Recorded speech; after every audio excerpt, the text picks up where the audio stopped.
All right, let's remind ourselves what we've just seen from the Kassam Stadium. Arsenal proving that even if they do make 7 changes, they've still got what it takes to beat a side like Oxford United, who gave them a tough challenge tonight, especially in that opening half. Yeah, I thought they did really well, and it just needed that first goal really from Arsenal. But I thought Oxford, some fantastic football. They looked like they were going to struggle scoring goals, didn't really create a lot, but once Arsenal got that first goal, and you've got to say as well, Vieira's performance tonight, big performance, that's why they brought him into the club, that bit of creativity, and he's involved in 2 of the goals, especially the first one, a wonderful delivery into the box. And once they got that first goal, they started to get into the flow, then they changed it. Xhaka, Zinchenko, Smith Rowe, we managed to see him. I think he's a little bit off the pace, so he needs a few more games, and it was job done. And we look forward to a great game against Manchester City, and I think they both wanted it. I think they're both going to have to suss each other out because of obviously the title race, and I think it's interesting for Arsenal to see where they're at as well. So yeah, it's all set up for a good game. Interesting time, and it'll be a couple of weeks before they face off in the league, which will be really good. Well, Arsenal did have a couple of penalty shouts in that opening half, this one in the 11th minute. Brannigan on Rob Holding there, but no VAR, of course. I think it's not a clear penalty because the defender is running back to the goal and he doesn't see him really, and there is a push from Gabriel as well. Exactly. So I think it's not a clear penalty. This one, I think for me, if you have the VAR, you could have a penalty definitely.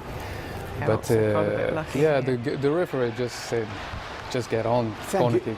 And isn't it nice to see that? There's no argument, referee's not giving it, we move on, and we don't get involved with this. But VAR is trying as well to amend the handball rule and make it a bit more relaxed. And they are as well, and I like what they're doing, especially in the Premier League now, is the referees are making the decision. So we're seeing it, and plus they're letting the physicality part of the game, you know, which is all part of it, is you're letting these players get stuck into each other a little bit, and it's good, it's not a problem. If they have the VAR and the refereeing like they had in the World Cup, we'll be doing well. Oxford's best chance of the game really, which is disappointing because it doesn't sum up their performance. Matty Taylor there, this was a Saka chance. Brilliantly blocked off the line by Lewis Bates, who's on loan from Leeds United. Good work rate from him there. Yeah. And what I like with all these players, they all go out and get their experience. Harry Kane did that. I mean, this is the ball for the goal. Look at that for a ball. Wonderful. Can't do much about that. It's an art to cross a ball. You know, it's an art to do a lot of things on a football pitch. But if you get that right and you've got players that can hit those areas, it's very difficult to defend. It's a great delivery. Just watch this here now. If you know that you've got a player, I mean, Ward-Prowse is the player what comes to mind. You know, if you know you can hit those areas, then all of a sudden you can time your run. Xhaka and Zinchenko did make a difference, especially for Vieira actually. When they came on, they allowed Vieira to get involved more. Is he a talent, one to watch and one for Arteta to consider more and more, because he's only made 9 appearances for Arsenal, Vieira? Yeah, I think today he shows his quality, like you mentioned. Since Xhaka came on, he was up of the pitch, and he could show his quality of passing, and I think and crossing as well.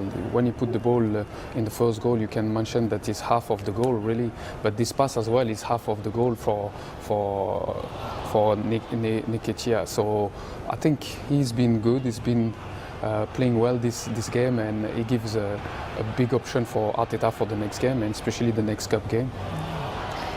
This is 3-0. Martinelli setting up Nketiah there, but that's offside surely. No? I was just going to talk about the goal. But you look at Nketiah there, 1 minute you haven't got Jesus, that's 4 in 4 now for him. Brilliant for him. It was about him taking his opportunity. You know, we've seen him come on, not going so well for him, and you think, well, go on, take it, you have your chance, and he's done that. And he looks the player, he's full of confidence at the moment, and that problem seems to be going away. They don't seem to be looking for the centre forward now, because he's coming in, he's filled the gap. There's a chance for Smith Rowe, who came off the bench.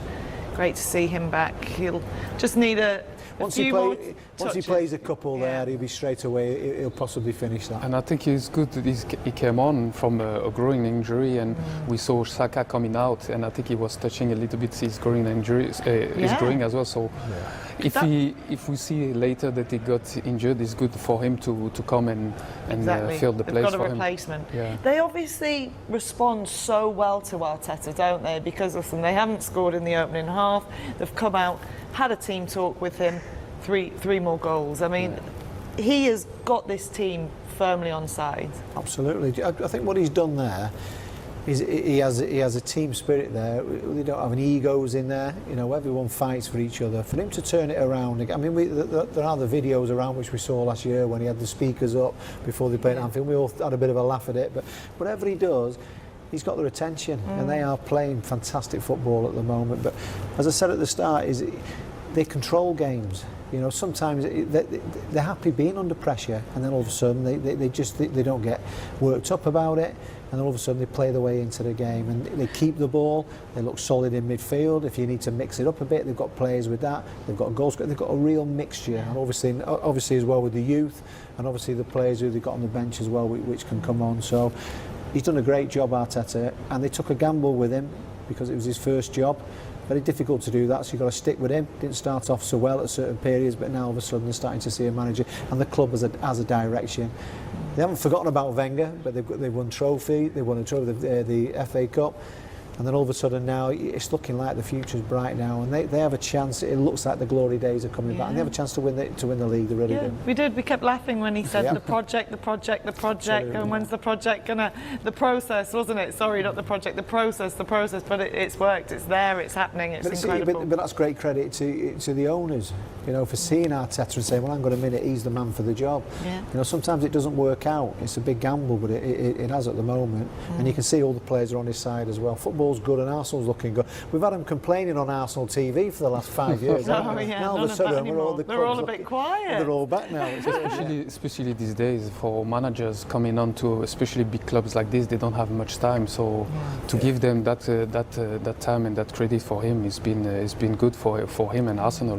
But when we come back to the game, at halftime he come in, he doesn't want to make the same mistake like Newcastle or Aston Villa in the previous game. So he wanted to win straight, and he makes some early changes that make the difference to the game, and they win the game quite easily in the second half, and now they can go to see his master in the next round. Exactly, it's the teacher v the apprentice, isn't it? All right, well, here's a reminder of what you've got to look forward to in the fourth round. So Preston take on Spurs, Southampton welcome Blackpool, Wrexham play Sheffield United, Ipswich Town will face Burnley, Manchester United take on Reading, it's Luton or Wigan against Grimsby Town, Derby County will play West Ham, Stoke City face Stevenage. And Blackpool will take on Forest Green or Birmingham. Leicester City travel to Walsall. Sheffield Wednesday host Fleetwood Town. Man City will take on Arsenal. That's really just the only big Premier League tie out of all these. Bristol City or Swansea at Chesterfield Town or West Brom. Liverpool or Wolves will take on Brighton. Fulham face Sunderland. Boreham Wood will take on Accrington, and Cardiff will take on Leeds. Oh, Boreham Wood or Accrington will take on Cardiff or Leeds, sorry.